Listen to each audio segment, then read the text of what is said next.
নলবাৰীত শৈক্ষিক প্ৰতিষ্ঠানৰ নামত ভয়ংকৰ কাণ্ড অবৈধভাৱে চলিছে পেৰামেডিকেল ইনষ্টিটিউট ছাত্ৰ ছাত্ৰীসকলক ভুৱা প্ৰমাণপত্ৰ বিতৰণ নলবাৰীৰ পৰা আমাৰ এক প্ৰতিবেদন নলবাৰী চহৰত AISCCT পেৰামেডিকেলত ছাত্ৰ ছাত্ৰীৰ বিক্ষোভ চহৰৰ শান্তিপুৰত থকা AISCCT ছাত্ৰ ছাত্ৰীসকলক ভুৱা প্ৰমাণপত্ৰ দিয়াৰ বিৰুদ্ধে এই প্ৰতিবাদ সামতা পেৰামেডিকেলৰ অধ্যক্ষক ঘেৰাও কৰি প্ৰতিবাদ ক্ষুব্ধ ছাত্ৰ ছাত্ৰীৰ আমাৰ ডিএমএলডি কোৰ্সটা সম্পূৰ্ণ হল পিছত মানে ফাৰ্স্ট আমাক কৈছে সিকিম ইউনিভাৰ্সিটিৰ পৰা আমাৰ সাৰ্টিফিকেট আইব কিন্তু কোনো সিকিম ইউনিভাৰ্সিটিৰ পৰা সাৰ্টিফিকেট আহা নাই আমাৰ মানে বোৰ্ডখন চেঞ্জ হৈছে চেঞ্জৰ যোনখন দিছে north east council of allied science সেইখন বোৰ যদি আমি গুগলত মাৰি দিওঁ ডাইৰেক্ট এক্সপায়াৰ্ড বুলি আহিব আমি ছাৰৰ ওচৰত মানে সেইটো কথা সুধিলো ছাৰৰ ওচৰত সুধাতে ছাৰে কৈছে যে আমাক কবাৰ কিবা আমি পইচা কিবা কিবি আমাৰ ওপৰত উল্টাকে মানে কেছ দিম বুলি কৈছে কি নাম ইনষ্টিটিউটৰ নাম আমাৰ প্ৰিন্সিপালৰ নাম হৈছে পৰেশ বৰ্মন আৰু আমাৰ ইনষ্টিটিউটৰ নাম হৈছে সমতা পেৰামেডিকেল এতিয়া মই যোৱাকালি নিউজৰ মানে হেৰি ৰিপৰ্টাৰৰ আগত বাইট দিয়াৰ কাৰণে নলবাৰী পেৰামেডিকেলৰ গোকুল শৰ্মা ছাৰে কৈছে যে মোৰ ওপৰত বোলে কেছ দিয়ে তেওঁ বাইট দিছো কাৰণে মোৰ ওপৰত কেছ দিয়ে আমিতো অৱশ্যে লাগিম না এতিয়া আপোনালোকে কি বিচাৰে আমি বিচাৰো যে দুটাক এৰেষ্ট কৰিব লাগে অতি সোনকালে এৰেষ্ট কৰিব লাগে দুটাক আৰু আমাৰ চাৰ্টিফিকেট লাগে আমাক শুদ্ধকে চাৰ্টিফিকেট লাগে যদি আমাক চাৰ্টিফিকেট দিব নোৱাৰে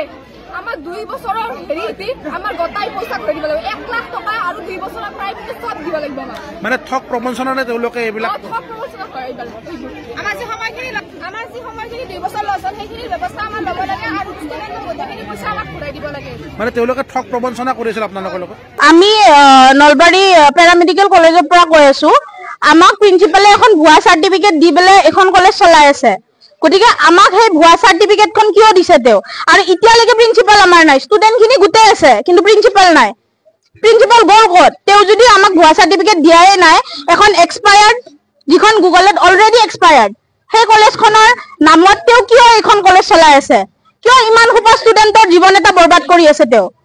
ইমান দিনে তেওঁ একো কিয় মাত মাতা নাই আজি আমি ধৰা কাৰণেহে তেওঁ যে পলাব লগা অৱস্থা হ'ল কিহৰ কাৰণে হ'ল প্ৰিন্সিপালৰ নাম গোকুল শৰ্মা 6 month পঢ়া কমপ্লিট হোৱাৰ পিছতে আমাক পঠাইছে আচলতে 6 month কমপ্লিট হোৱাৰ পিছত আমাক ইন্টাৰ্নশ্বিপত নপঠায় কিন্তু আমাক 6 month কমপ্লিট হোৱাৰ পিছত আমাক পঠাইছে আৰু যিখিনি ডিএমএলডি যিখিনি ডিপ্লোমা ষ্টুডেণ্ট আছিল তেওঁলোকক ইয়াত ৰাখিছে আৰু আমাৰ হঠাৎ আমাৰ কলেজৰ নাম চেঞ্জ কৰিছে আমাৰ ড্ৰেছ ইউনিফৰ্ম সকলো চেঞ্জ কৰি দিছে আমি এইটো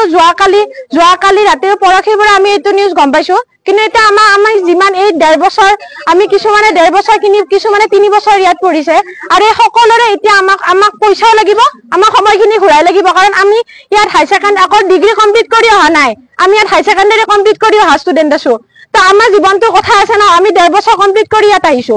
তো আমাক সেইখিনি সময় আমি দিব লাগিব আৰু এতিয়া প্ৰিন্সিপাল কিয় নাই ইয়াত আমি গোটেইখিনি কথা ছাৰে আমাক ক'ব লাগিব যে কিয় নাই এতিয়া আমি তো গোটেইখিনি ষ্টুডেণ্ট ৰাতিপুৱা 9 বজাৰ পৰা ইয়াত ৰখি আছো কিন্তু কলেজৰ বেনাৰ নাই সব চেঞ্জ হৈ গৈছে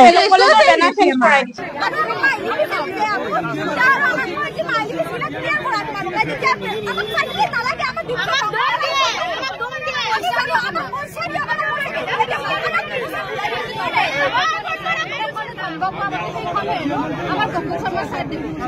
এখন বেছো 10 লাখ টাকা পাবো 10টা ষ্টুডেণ্ট বুজি পাব 1 লাখ এখন বেছো আৰু মাটি কিনিছে আৰু গোকুল শৰ্মাই মই কালি মিডিয়াৰ আগত যোনটো বাইট দিছো সেই বাইটটো দিয়াৰ কাৰণে মোক মোৰ ওপৰত কেছ দিব বুলি কৈছে অলৰেডি মইতো বাইটটো দিমে না অবভিয়াছলি মই বাইট দিম আৰু মোৰ পইচা গৈছে হয়নে নাই ইন্টাৰনেট আমাক আমি আছিলো টোটাল 12টা ষ্টুডেণ্ট যেতিয়া ইন্টাৰনেট পঢ়াইছে অখিল ভাগৱতী বুলি যিজন মানুহে আমাক ইন্টাৰনেট পঠাইছে তেওঁ ইন্টাৰ্নশ্বিপৰ যিদিনা আমাৰ টাইম ধৰি দিছে 7টা বজাত আমি ষ্টুডেণ্ট গৈ 7টা বজাত ৰেডি তেওঁ 12টা 1টা বজাত মদ খাই বোলে তাতে গৈ বোলে আমাক এডমিশ্যন দিছে তেওঁ এটা টিচাৰ হয় কিয় মদ খাই যায় অখিল ভাগৱতী তেওঁ মদ খাই কিয় যায় ষ্টুডেণ্ট হিচাপত ঠিক আছে 6000কে এডমিশ্যন লৈছে আমাৰ 9000কে এডমিশ্যন লৈছে তাৰ উপৰি আমাক কোনো মানি ৰিচিপ্ট দিয়া নাই যে এইখন তোমালোকৰ মানি ৰিচিপ্ট আমাৰ নপৰাই 9000কে লৈছে সেই কথাটো সুধোতে আমাক আৰু অলৰেডি কৈছে যে আমাৰ সামতা পেৰামেডিকেলৰ লগত কোনো লিংক নাই কিন্তু আজি কেনেকৈ তেওঁ ডাইৰেক্টৰ ওলাল সামতা পেৰামেডিকেলৰ ব্যুৰো ৰিপৰ্ট এণ্ড ডেৰি ফৰ আছাম